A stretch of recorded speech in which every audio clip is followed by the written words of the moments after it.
ఒక మన పిల్లలకి రెండోసారి చెప్తుంటే కోపం వస్తుంది కదా మనకి. అక్కడ బాబా కాబట్టి అడిగింది ఒక 5-6 సార్లు నెమ్మదిగా చెప్పాడు.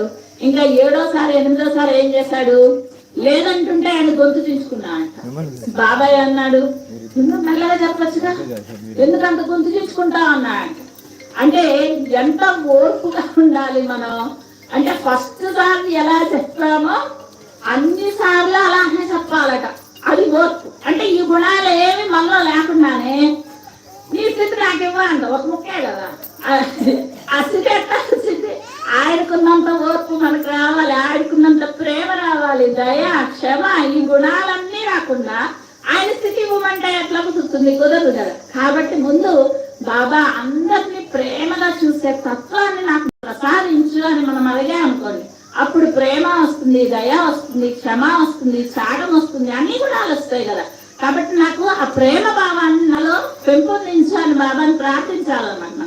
తర్వాత బాబా చరిత్రలోనే మనకు అందరికి తెలుసు, నానా చంద్రకర్ ఒక రోజు బాబా దగ్గర కూర్చొని బాబా పాదాలు వస్తున్నాడు. ఎందుకని వస్తున్నాయంట, బాబా ఇక్కడ అందరూ ఉన్నారు, నేను మంచి పదవిలో ఉన్నాను, నాకు కనుక ఏదైనా చెడు ఆలోచన వస్తే ఈయన 10 మందిలో పెట్టి ఉతికి ఆరేస్తాడు. అప్పుడు వీళ్ళందరిలో నా పరువు పోతుంది. అందుకని చెప్పే భగవద్గీత చదువుకుంటున్నాయంట నానా చంద్రకర్. అప్పుడు బాబా అడుగుతాడు, ఏం చదువుతున్నావురా అంటే, సంస్కృతంలే బాబా, నీకు తెలియదులే బాబా. సరే నేను కూడా తెలుసుకుంటాలే చెప్పు అంటే, అప్పుడు ఆయన చెప్తాడు, డిఫరెంట్ పాతైన పరిప్రశ్న సేవయా ఉపదేశంతి జ్ఞానం జ్ఞానిన తత్వదర్శిన. అంటే దాని అర్థం ఏందో చెప్పు బాబా, ఏ సేవ చెయ్యాలి, ఎలా చెయ్యాలి, ఇదిగో నేను చేస్తున్నాగా బాబా, ఇదిగో కాళ్ళు వస్తున్నానే, ఇలానే కాళ్ళు వస్తే అది సేవ అయింది బాబా అన్నాడు. ఇది చేస్తే సరిపోతుందా అంటే మనం కూడా చూడండి, ఏదైనా మహాత్ముడి దగ్గరికి వెళ్తే కాళ్ళు పడదాం అనుకుంటాం మనం కూడా. ఆయన ఆపకుండా వస్తామని అడగండి, ఎప్పుడు ఆపమంటాడా అని ఎదురుస్తాం మనం, అంతే కదా.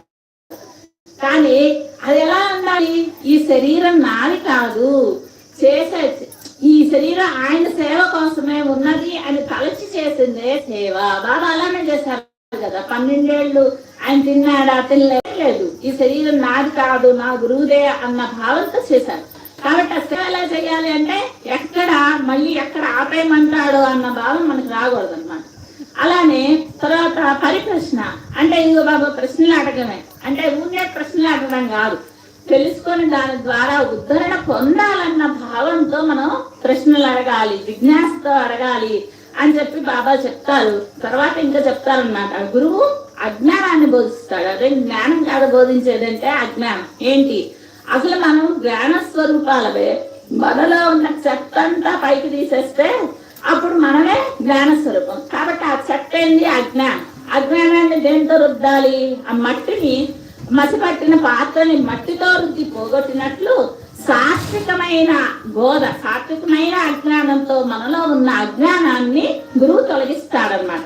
అంటే ఇక్కడ మనం చదివేటప్పుడు కూడా ఎలా చదవాలి అంటే, జ్ఞాన ఏమనుకున్నాడు, 10 మందిలో నా పరువు పోయిద్దేవో అని చదివాడు కదా.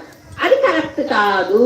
దేనికి చదవాలి, భగవద్గీత చదువుతున్నా అంటే ఇంత గొప్పది మాస్టర్ గారు చెప్తారు, ఒక్క శ్లోకం తెలుసుకొని దాని అర్థం ఆశల్లో పెట్టినా తలిచిపోతాం. అంత గొప్ప భగవద్గీతను తీసుకొచ్చి, అంటే దేహభ్రాంతే కదా, నా పరువు పోతుంది అనుకుంటే అది దేహభ్రాంతే కదా. ఈ దేహభ్రాంతి పోవాలి కదా, నేను అన్న భావం ఉండకూడదు గురువు దగ్గరకు వచ్చాక. కాబట్టి అది పోవడానికి చదవాలి కానీ వాళ్ళందరూ నన్నేదో అంటారనుకోవడానికి చదవకూడదు. అంటే మనం హార్ట్ కూడా ఒకసారి ఎలా పడతామంటే, చిన్నప్పుడు పాడేవాళ్ళు పెద్దగా, వీళ్ళందరికీ ఇంత చిన్నపిల్లలైనా హార్ట్ వచ్చు అనుకుంటారేమో, మా బావలు అలా ఉండే అన్నమాట. కానీ ఇక్కడికి వచ్చిన తర్వాత ఇవన్నీ తప్పు కదా. ఎవరు గొప్ప, భగవంతుడి దృష్టిలో ఉండాలి మనం. వీళ్ళు ఎవరి దృష్టిలో ఉన్న ఉపయోగం లేదు కదా. అంటే మనకి తెలియకుండానే మనలో ఉండే భావాలు అన్నమాట ఇవన్నీ కూడా. తర్వాత మనం ఎలాంటి గురువుని ఆశ్రయించాలి, మనకి మనం నిర్ణయించుకుంటే సరైన వాళ్ళని మనం ఎన్నుకోలేము. ఎందుకని మనలో ఉన్నాయన్నీ అజ్ఞానపూర్తమైన భావాలే కాబట్టి మళ్ళీ అలాంటి వాళ్ళనే ఎన్నుకుంటాం మనం కూడా. కానీ అందుకు బాబా ఏం చెప్తారు, గురు చరిత్ర పారాయణ.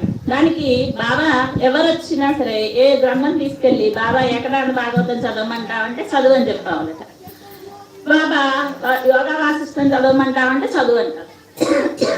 కానీ ఆయన నోటి మీదుగా చెప్పిన గ్రంథం ఒక్క గురు చరిత్ర మాత్రమే. అది